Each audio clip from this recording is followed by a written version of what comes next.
శ్రీనివాస్ గారు, ఎట్లా ఉంది మంత్రివర్గ విస్తరణ? మీ మంత్రివర్గ విస్తరణకి సామాజిక న్యాయం మేమే బాగా చేసామని అంటున్నారు.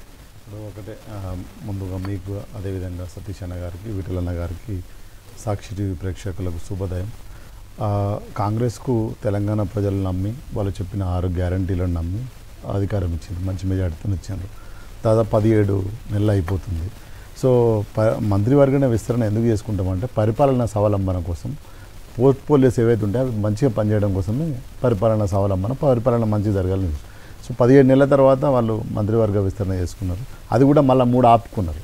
ఎందుకు ఆపుకున్నారు అనేది వాళ్ళ ఇంటర్నల్ ఇష్యూ. కానీ బట్ పరిపాలన కదా, ఈరోజు ప్రభుత్వం కదా. ప్రభుత్వం అంటే మనం అందరం part of the government.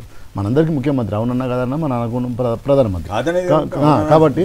So ఆ మూడు కూడా పంచాలి, ఇవ్వాలి, ఇచ్చి పరిపాలన కోసం, పోర్ట్ఫోలియో కోసం అంతే కదా. ఎందుకు సార్ ఇప్పటికే 17 నెలలు లేట్ అయిపోయింది కదా. ఎందుకు మనం మంత్రివర్గ విస్తరణ చేసుకున్నాం? పరిపాలన మంచిగా జరగాలి, ప్రజలకు సంక్షేమ పథకాలు మీరు ఏవైతే ఇస్తున్నారో, గొప్పగా ఇస్తున్నా అనుకున్న పథకాలు అవన్నీ ప్రజలకు చేరాలి కదా. చేరడం కోసమే మంత్రివర్గ ఏర్పాటు చేసుకుంటారు. ఒకటి. రెండో విషయం, వాళ్ళ అధినాయకుడే ఎవరి వాటా ఎంత ఉంటే అంతకు ఇస్తా అంటారు స్పష్టంగా. మీ మాటలే వాళ్ళే అన్నారు. సో వాళ్ళు 50% బీసీలు ఉన్నారని ఒప్పుకుంటారు కదా.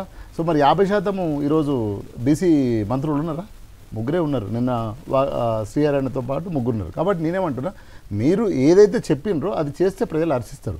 మీరు 6 గ్యారంటీలు అన్నారు, 6 గ్యారంటీలకు చట్టబద్ధత చేస్తామన్నారు. ఫస్ట్ క్యాబినెట్లోనే చట్టబద్ధత. మేము అనలే, మీరు అనలే సార్, ఎవరు అనలే, వాళ్ళే చట్టబద్ధత చేస్తాం. మేము వచ్చిన ఫస్ట్ క్యాబినెట్ దాంట్లోనే చట్టబద్ధత చేసి, ఎందుకంటే చట్టబద్ధత ఎందుకు చేయాల్సి వస్తుందంటే రేపు మీరు వచ్చినా నేను వచ్చినా మళ్ళీ అవి కంటిన్యూటీ అవుతాయి.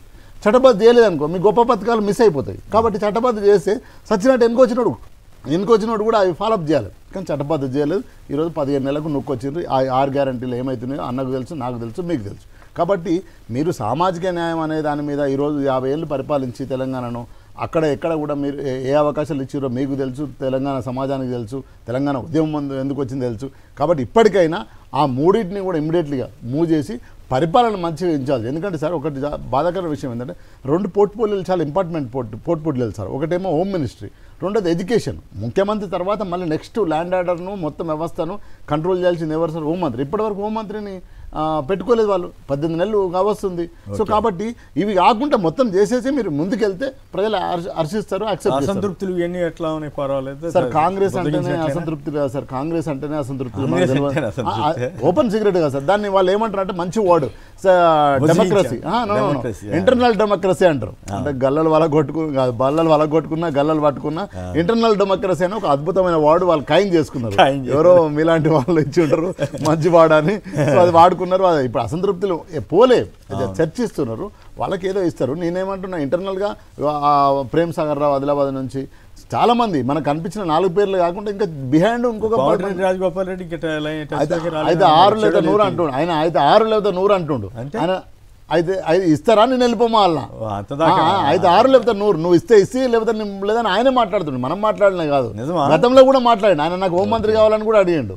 సో కాబట్టి నేనేమంటున్నా, అది కాంగ్రెస్లో ఉన్నాయే, అది కొత్త ఏం కాదు, అవి వస్తూనే ఉంటాయి. కాబట్టి ఇప్పటికైనా మీరు ఆ మూడింటిని కూడా ఇచ్చేసి మంచి పరిపాలన అందిస్తే ప్రజలు ఆశిస్తారు తప్ప ఇంకో 2 ఏళ్ళ సామాజిక న్యాయం అన్నది దాంతో ఎక్కడ సార్? నేనేమంటున్నా సార్, ఇప్పుడు బీసీలు వాళ్ళే లెక్కలు చేసినట్టు కదా, వాళ్ళే లెక్కలు సరే. కానీ ఓవరాల్ గా వచ్చేసి మంత్రివర్గ కూర్పు వరకు అయితే ఎట్లా సార్? ఎట్లయితే సార్? సామాజిక న్యాయం అంటే ఏంటి సార్? ఆయన అంటాడు కిత్నా బగ్గే సరే ఉత్నా దే అని రాహుల్ గాంధీ అంటాడు. ఎవరు జనాభా ఎంత ఉందో వాళ్ళకి అంత వాటి అంటాడు.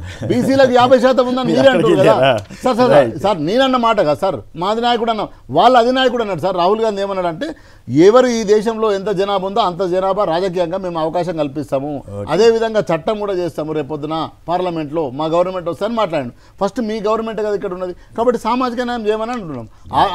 ఎంత 17 ఇట్లా దాదాపు 6, 7 రావాలి, 7 రావాలి, 8 రావాలి. సో 8 ఇచ్చేస్తే అయిపోతుంది కదా బీసీలకు. ఇప్పుడు 4 ఇచ్చిండ్రు.